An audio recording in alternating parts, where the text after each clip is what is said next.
Rize to tajny kompleks niezliczonych sztolni i podziemnych chodników w Górach Sowich, odkryty dopiero w 50%. Ale jakie miało być jego przeznaczenie? Rize to kryptonim największego projektu górniczo-budowlanego nazistowskich Niemiec, powstały w latach 1943-45. Jedni mówią, że miała być to podziemna kwatera główna Hitlera. Inni twierdzą, że Olbrzym, bo taką ma nazwę z niemieckiego, to podziemna fabryka rakiet V1 i V2 lub innej cudownej broni III Rzeszy. Istnieje również teoria, że w Rize mieli pracować nad pierwszą bombą atomową. Tak naprawdę nie ma jednoznacznego wytłumaczenia co do przeznaczenia projektu. Pewne jest jednak to, że dziś odwiedzimy sztolnię Gontowa w kompleksie Sokolec, który jest jedynym wykutym w piaskowcu. Co ciekawe, w głębiach podziemnych korytarzy znajdują się ogromne hale. Czemu miały one służyć? Czy właśnie w Sokolcu miały być prowadzone badania nad cudowną bronią Hitlera, a może nad bombą atomową? Przekonajcie się sami, zapraszamy na wyprawę.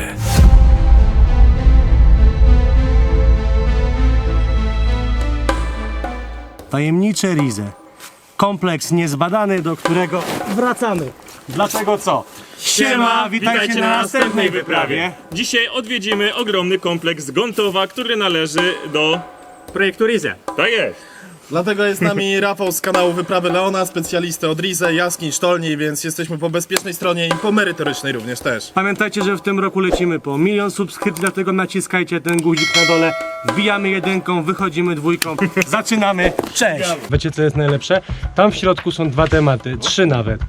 Tam jest promieniowanie, bo jak wiemy w Rize prawdopodobnie mógł być badania nad bombą jądrową III Rzeszy. Po drugie, świecą tam grzyby, a po trzecie są tam ogromne hale, w których może były robione rakiety V1, V2. Ale wbijamy najpierw do środka. I zobacz, tutaj od razu Leon zobaczył, że masz jeszcze odwierty, widzisz? Po prawo, przy samym wejściu. Tu chyba komuś wiertło poleciało, nie? Trochę biło.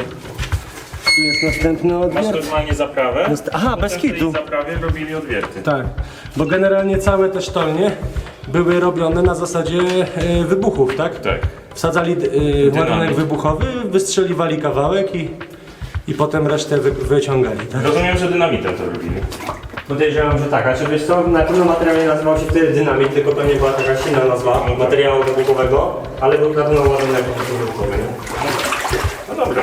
To co, lecimy na Zapraszamy do wody. Jesteśmy wyposażeni w czujnik wielogazowy. Pomimo, że nie mamy tutaj do czynienia z węglem, z którego mógłby się wydzielać dwutlenek węgla, no to mamy do czynienia oczywiście ze zbutwiałym drewnem, z którego, jak wspomniał już Kuba, może wydzielać właśnie dwutlenek węgla oraz siarkowodór. A więc idąc tam dalej, możemy natrafić na strefę, w której będzie po prostu zmniejszona ilość powietrza. No a jeżeli stracimy przytomność w takim miejscu, no to pojawia się problem.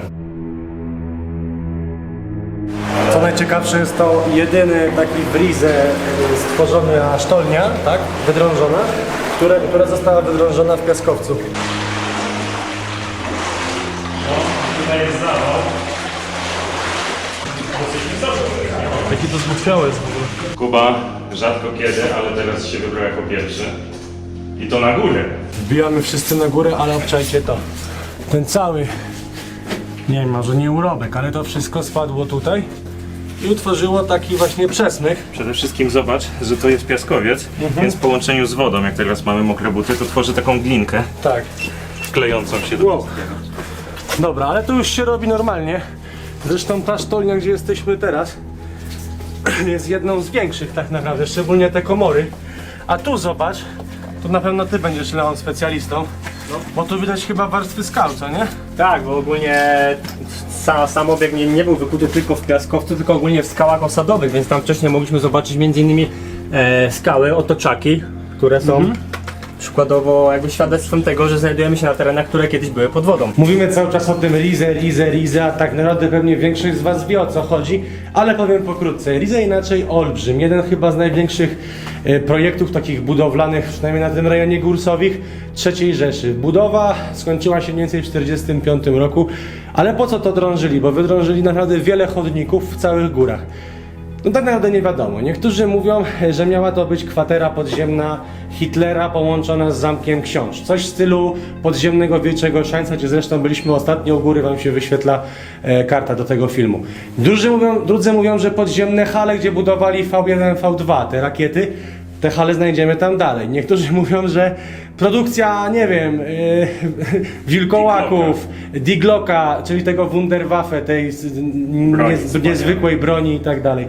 Jak naprawdę było, nie wiadomo. Ale idźmy dalej, zobaczmy te hale, bo one są bardzo ciekawe. Chciałbym wam powiedzieć coś o tych właśnie sztolniach, ponieważ one zostały odkryte, ale mniej więcej tylko w 50% przez nas, przez ludzi. Więc zobaczcie jeszcze ile tajemnic skrywają te tunele i same góry sobie.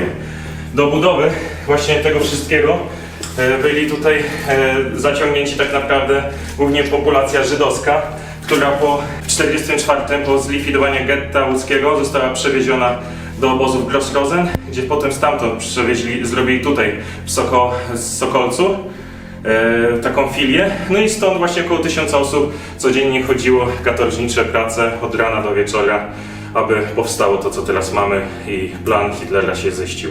Wiadomo jak się skończyło 45, ucieczka i wszystko padło w ruinę.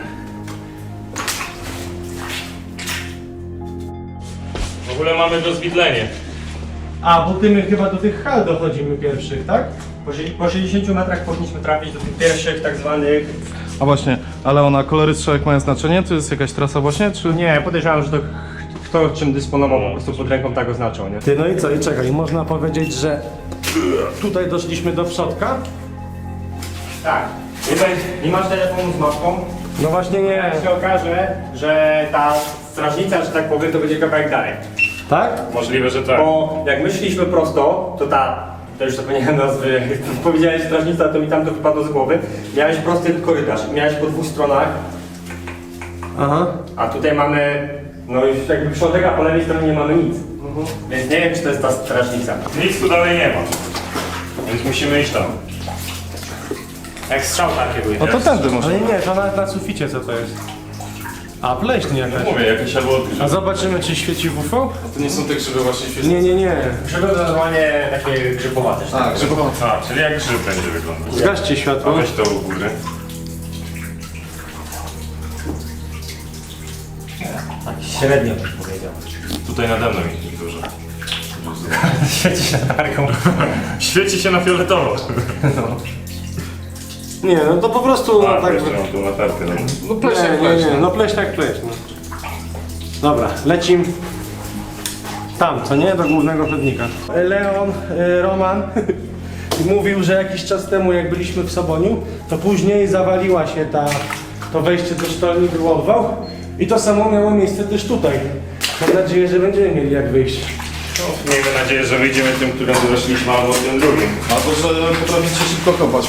Jakby co mamy stąd akurat dwa wyjścia, więc jesteśmy trochę bezpieczniejsi. Mamy dwa uda. Zobaczcie tutaj ja cały czas idę z tyłu i wam kręcę plecy. Ile tutaj leży tej zabudowy, to nie? No zgadza się.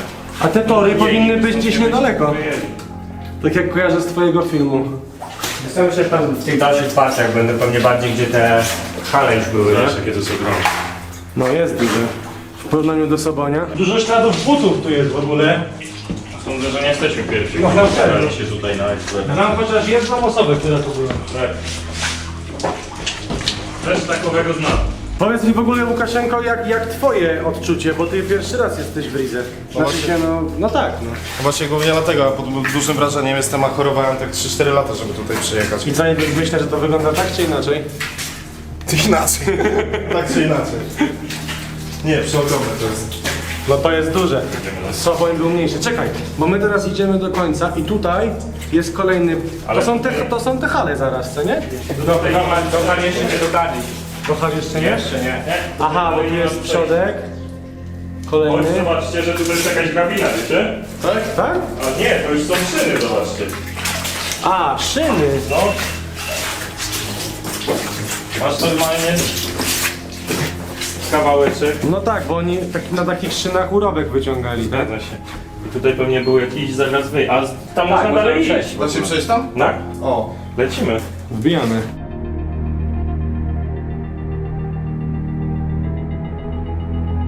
To my teraz skrócimy chyba trasę, co nie? Wiesz co, jak się puścisz tam prosto, to możemy kawałek przejść, a później tak, główny ciąg to są właśnie te hale, które przechodzą do tej drugiej sztolni, więc... No właśnie. Bo zaraz będziemy w drugim. Tak. zejście będzie bardziej strome. No, zdecydowanie. Skacz. Gdyby nie ten kask, to już 3 razy bym musiał na pogodowie jechać. Dobra. Średnio mam jak zejść z latarką i GoPro.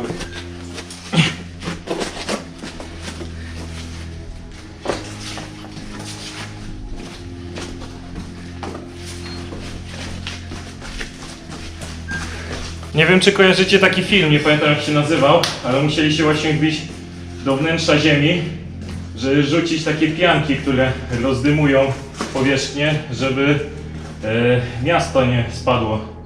Tak się trochę czuję teraz. Co to za film? Jakiś film chyba na TV Puls taki. Mega rekin, mega niedźwiedź. Wielki pyton. Dobrze, galaretki pod tą ziemię nie musieli wsadzać. Gdybyś się połamał, to by było co fajnego do filmu. No, w sumie. Dobra, łamie się. Zrobię wszystko dla tych wyświetleń. nie? Cały czas przypominam o subskrypcjach. Ale Chciałem uważaj. to złamane. Tak. Możecie napisać w komentarzach, czy fajnie, gdyby Kuba się połamał. Nie no, żartuję, nie fajnie, nigdy. Tylko ci, którzy nam życzą, żeby cegły na łeb nam spadły, ale tutaj spoko, nie ma cegieł, więc... Panowie, ja już mogę powiedzieć, że to są te hale. Zobaczcie, jak się podniósł strop. Co ciekawe, zobaczcie, że to tutaj, nie wiem, czy to wygląda jak obwał, czy celowo wykute przez ludzkie ręce, ale Roman, Leon, W filmie 3 Rafał, zobaczcie. To jest chyba największy tunel, co nie? Tak, to jest już jeden z większych komórek. Ty, tylko po co oni to aż tak ogromne kopali tutaj? No właśnie, zaraz wytłumaczymy. Rafał, Leon wziął dalmierz i będziemy badać odległość. Pokażcie światła, czy będzie widać kropkę, chociaż wątpię. Jest, O, widać kropkę, tam lata na ścianie. Dobra, i jaką mamy szerokość? Error. Error? Może jest za daleko, czy Nie, wiesz co, jest za bardzo Może jest za dużo też pary. możliwe. Ale przed chwilą robiłem pomiar, bo było 20 metrów. Aha. A może nie świeć? O, może tak być, no. Tak. Mamy 21,9, 20 cm. 21 metrów po prostu. 21 metrów. 21 metrów. A zbierzmy jeszcze tą. Ile ma do spongu, tak? Do stropu. Do stropu. Spong to jest to, po czym chodzimy, tak? Ogólnie my chodzimy po dawnym stropie, troszeczkę więc ciężko tutaj złapać jakiś środek, ale powiedzmy, że tutaj. Dobra. Światełko jest, gaszę. I tutaj mamy nieco ponad 4 metry. 4 metry, czyli mamy 21 metrów Na 4. na 4. I jak myślicie, co tutaj mogło stać? Po co Niemcy by przełożyli tak duży wysiłek, żeby wybudować taki kompleks w górach Sowich? Niemcy traktowali te tereny jako swoją macierz, czyli traktowali te tereny jako bezpieczne. Ale znowu pytanie, po co? Chodzą różne teorie, ta największa teoria jest o tym, że tutaj mieli testować, projektować lub produkować tą cudowną broń Hitlera. Bądź rakiety V1, V2, które miały przechylić losy II wojny światowej. O rakietach V1, V2 na pewno słyszeliście. Werner von Braun, który zaprojektował pierwsze rakiety dalekodystansowe, które atakowały przeważnie Londyn. Ale też są teorie, w które przynajmniej ja osobiście wierzę, że te tunele miałyby mieć powiązane z niemieckim projektem, odpowiednikiem projektu Manhattan w Stanach Zjednoczonych, czyli z produkcją bomby atomowej. Czy miały być tutaj testy, czy miała być tutaj produkcja? Tego do końca nie wiadomo, ale ja osobiście jestem przekonany, że chodziło tutaj głównie o to. Duży wysiłek, a gdyby Niemcy pierwsi zrobili taką broń, możliwe, że wygraliby wojnę, więc się nie dziwię, że wszystkie siły wrzucili właśnie w to, żeby wybudować i zabezpieczyć te kompleksy. Dla uwiarygodnienia tej teorii macie porównanie. Konrad jest trochę niżej, a ja jestem na wysokości, czyli te hale mają wysokość około 4 metrów. Przeogromne hale. Dobra, może być czerń wokół mnie, ale teraz sobie wyobraźcie, że jesteśmy w jednym z największych hal tutaj w całym kompleksie. 21 na 4 metry. Mogli tutaj ukryć fabryki podziemne? Mogli. Mogli robić Wunderwaffe? Nie mogli. Albo i mogli. Tego się nigdy nie dowiemy, tak samo nigdy de facto nie będziemy wiedzieć, jakie było finalne przeznaczenie tego całego kompleksu Rize. A, kolejne hale. Tak, dalej. O, zobaczcie jakie wielkie. Ty, i zobacz jeszcze jedną rzecz. Tu masz ogromne hale, które znajdują się na samym końcu, prawda? Bo tam już dalej będziemy mieli przejście do tej sztolni numer 2, co nie? Tak, zgadza się. I ogarnij, że naprawdę to mogło być w jakichś celach przemysłowych. No tak, to mamy do czynienia z typowym jakby chodnikiem komunikacyjnym, no ale to co było tutaj wcześniej, to już bardziej typowe hale, które czemuś służyły, nie? No też tak uważam, bo kto normalny by robił, wiesz, takie wielkie dziury, tak kopał, tylko po to, żeby tu przenosić ludzi. No kompletnie bez sensu, tak? W sumie, tak jak chodząc tędy, od razu mi się przypominają katakumby w Odessie, największe w Europie, również z piaskowca. Więc te ściany, nie wiem czy kojarzycie, miały również podobny kolor. Tylko nie były zalane. Tylko nie były zalane, no ale... Dlatego wcześniej te strzałki pytałem, bo woda się te strzałki kierunkowały trasy. Może nie tyle co turystyczne, co właśnie tych grotołazów. Tylko, że tam można było się zgubić, rzeczywiście już nie wyjść. No i skoro już przy piaskowcu jesteśmy, to należy dodać, że to jest jedyny obiekt w Górach Sowich, który został wykuty właśnie w piaskowcu. Piaskowiec ogólnie jako skała uchodzi za skałę dosyć miękką, więc o wiele łatwiej było im tutaj wykuć takie hale niż w przypadku tego sowiogórskiego gnejsu. I A to ty wcześniej mówiłeś, że 20 metrów dziennie się tu posuwali. Nawet nawet do 20 metrów dziennie mogli się posuwać z pracami. I teraz zostaje pytanie, dlaczego Niemcy wykuli jakiś obiekt w piaskowcu, który uchodzi za materiał dosyć miękki? No ponoć nie tyle skały miały wpływ na ochronę przed ewentualnym bombardowaniem, co nadkład, czyli ten materiał, który znajduje się nad naszymi głowami. Bodajże podczas II wojny światowej najcięższą bombą 10 ton. Ona była zrzucana z odległości około 500 metrów, żeby miała tą swoją przebijalność, nie? No i przez to była bardzo niecelna. A nawet gdyby została zrzucona z mniejszej odległości, to ona przebijała maksymalnie 20-30 metrów piaskowca. Więc pomimo, że to jest skała bardzo miękka, to z uwagi na to, że jesteśmy dosyć głęboko pod ziemią, mamy duży nadkład, to te hale nie uległyby zniszczeniu. Nie?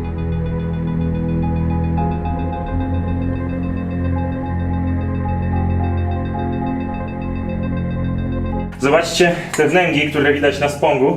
Najprawdopodobniej na tym szły te szyny, tory, a tam gdzie jest woda, były po prostu deski.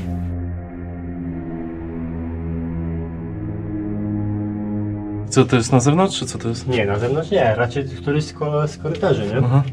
To zasypany, co? Znaczy nie, przejdziemy na drugą stronę. W sensie jest przejście. Mówię, to jest tak dziwnie porobione, masz te dwa korytarze, później masz tak. Widziałeś mapkę, nie? Tak, masz dwa, potem masz przejście tak i przejście tak. Wszędzie masz korytarze, nie? Najlepiej coś takiego z tą mapką jednak zwiedzać. To nie jest ten zawał, przy którym aktualnie się znajdujemy. Aha. No tak, bo tu była ta hala, i co my byliśmy przed sekundą z Konradem. Ale hala, no tak, Tak, zgadza to się. tam po lewo, no. Czyli my teraz chyba przeszliśmy bardziej tym korytarzykiem, a nie tym. Więc jeżeli przejdziemy tym zawałem, tym zawaliskiem, to przejdziemy do tej drugiej sztolni i też powinniśmy znaleźć tam jedną z większych hal. Dobra, to wbijamy teraz tak, tam i w lewo Zgadza się. i dochodzimy już dwójką do wyjścia. I grzyby.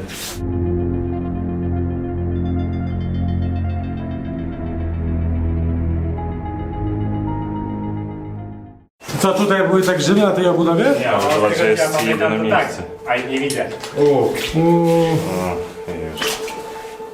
Super Mario to był. Niedobrze, będziemy musieli ukraść tą scenę od ciebie z filmu. Leon poszedł szukać grzybów, a my w międzyczasie mamy ze sobą dozymetr i sprawdzimy promieniowanie. Ja dobrze wiem o tym, że tutaj to nie jest sztolnia uranowa. Mamy 0,19 mikro, ale jak wiemy, byliśmy w Kowarach, gdzie Związek Radziecki wydobywał uran, tak? To z tej blendy, a następnie... O, tu są jakieś grzyby, może to. Jakaś pleśń. 0,2 tu jest. No jest to troszeczkę, znaczy, nie chcę powiedzieć, że jest podwyższone, tak? Inne niż na przykład u mnie w domu, tam jest 0,15, ale to jest nikła, prawie żadna różnica. No ale... Dobra, to jak masz grzyba, to jeszcze spróbuj go tym ultrafioletem, może się złapie. No to już. No to nie, to jest zwykła pleśń, ona też nie świeci, ale przed chwilą Leon krzyczał, że znalazł te grzyby, tylko po prostu one są spleśniałe. Więc no niestety wam ich nie pokażę. No i jedno mniej.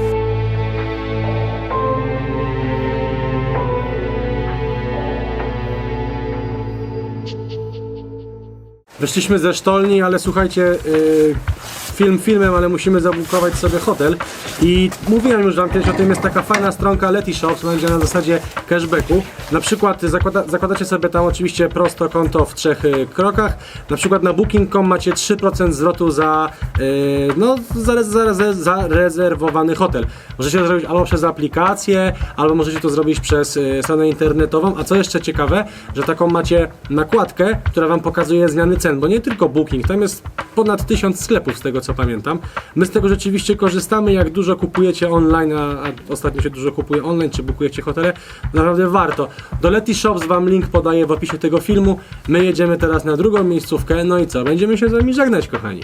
I tutaj kończy się nasza przygoda po ogromnej sztolni Gontowa. Niewątpliwie miejsce pełne tajemnic. Jeżeli chcecie więcej filmów z kompleksu Rise, dawajcie znać. Jeżeli chcecie jeszcze więcej filmów z podziemia, to zapraszamy na kanał Leona. Leon, bardzo dziękujemy za dzisiejszą wyprawę. Pamiętajcie o subskrypcji. W tym roku lecimy do 1 000 000. No i co? Do zobaczenia na następnej wyprawie!